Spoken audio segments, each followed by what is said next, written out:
Katika kijiji kidogo cha Mwanza kulikuwa na shule inayoitwa Shule ya Upili ya Mwanza.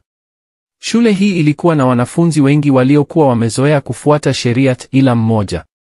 Jina lake lilikuwa Magreth, msichana mrefu na mwenye miili mikubwa aliyekuwa na urefu wa futi 6 na inchi 3. Akiwa na umri wa miaka 20 alikuwa mwanafunzi mkubwa zaidi darasani akiwa na wenzake wenye miaka 14 hadi 15. Tangu siku alipoingia shuleni watu walianza kumzungumzia. Angalia yule. Ni kama jitu. Kwa nini bado yuko shule akiwa na umri huo? Anaonekana kama anaweza kumvunja mtu kwa mkono mmoja. Wanafunzi walimtania wakimuita mama wa shule kwa sababu ya umri wake na ukubwa wake. Mwanzoni Magreth hakuwajali, lakini kejeli zao zilimfanya hasira yake kuongezeka. Magreth hakuwa msichana wa kawaida. Alikulia katika nyumba yenye fujo. Baba yake alikuwa mlevi aliyempiga mama yake kila siku, na mama yake, mwanamke mwenye hasira, alipigana na baba yake kwa visu na vikombe. Magreth alijifunza mapema kwamba njia pekee ya kuishi ilikuwa kupigana. Siku moja mvulana mmoja darasani alimtania kwa kumuita mama shule. Bila kusita, Magreth alimshika kwa shingo na kumpiga ukutani. Darasa likawa kimya. Tangu siku hiyo wote walimwogopa wala hawakumdhihaki tena usoni. Walimu wanaojaribu kumsimamisha. Walimu waligundua kwamba Magreth hakuwezi kudhibitiwa. Alikuwa anakula kwa kelele darasani, akifurahia samaki wa kukaanga na mchuzi bila kujali sheria. Mwalimu Okello, mwalimu mwenye subira, alipojaribu kumkataza, Magreth alichukua sahani yake ya wali na mchuzi na kumwagia kichwani mwake. Wanafunzi wakashangaa chakula kikimwagika usoni mwake na kumfika shatini. Mkuu wa shule, Bwana Mwamba, aliamua kumfukuza. Lakini alipompa barua ya kufukuzwa, Magreth akairarua vipande vipande, kisha akampiga kofi kali hadi akang'ang'ana chini. Walimu wengine wakajaribu kumsaidia, lakini Magreth akavipiga vya kufundishia hadi wakaogopa. Mapigano ya mwisho. Walimu wanaume wakiwa na aibu na hasira walipanga kumadhibu. Wakachukua fimbo na kuingia darasani kwake. Magreth, toka nje, mmoja wao alimwamuru. Hakuwa na hata kumtazama. Kwa hasira wakamshika na kumvuta nje. Kosa kubwa. Magreth alilipuka. Akampiga mwalimu mmoja kwa ngumi usoni, akamwangusha ubaoni. Mwingine alipojaribu kumpiga kwa fimbo, Magreth akamnyang'anya na kuivunja mgongoni mwake.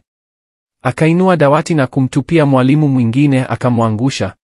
Wakati mapigano yalipokwisha, walimu watatu walikuwa wameumia, mmoja alikuwa na mkono uvunjwapo na mkuu wa shule alipelekwa hospitalini. Kijiji kinaogopa. Habari zikaenea kama moto.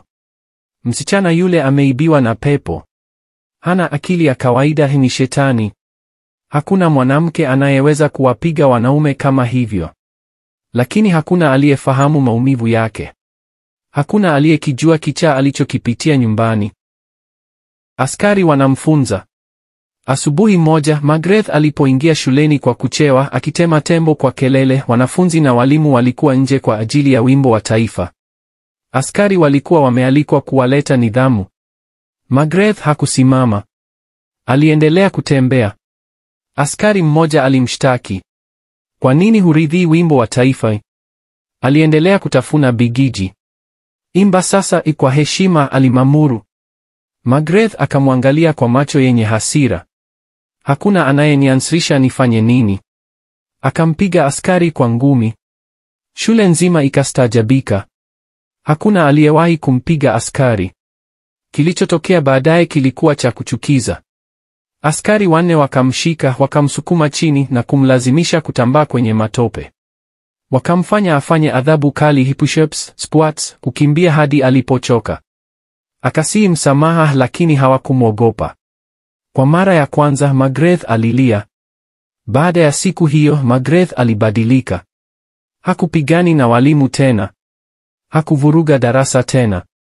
Hata akamsamehe mwalimu Okello. Kijiji kilishangaa. Askari walimfanyaje aache tabia zile?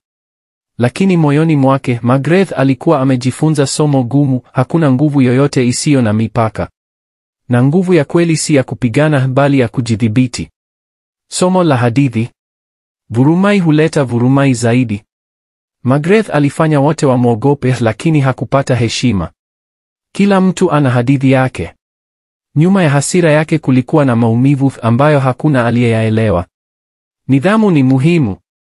Bila sheria, fujo huchukua nafasi. Kiburi huleta mshuko. Magreth alidhani hakuwezi kushindwa mpaka alipokutana na wenye nguvu zaidi. Na hivyo simulizi la Magreth, msichana mwenye nguvu asiye na mipaka, ikawa somo kwa wote, hadithi ya hasira, matokeo na mabadiliko. Natumaini umeburudika na hadithi hii ya kufundisha. Basi ungana nasi katika video zijazo. Tuachie maoni yako kutokana na hadithi hii. Asante.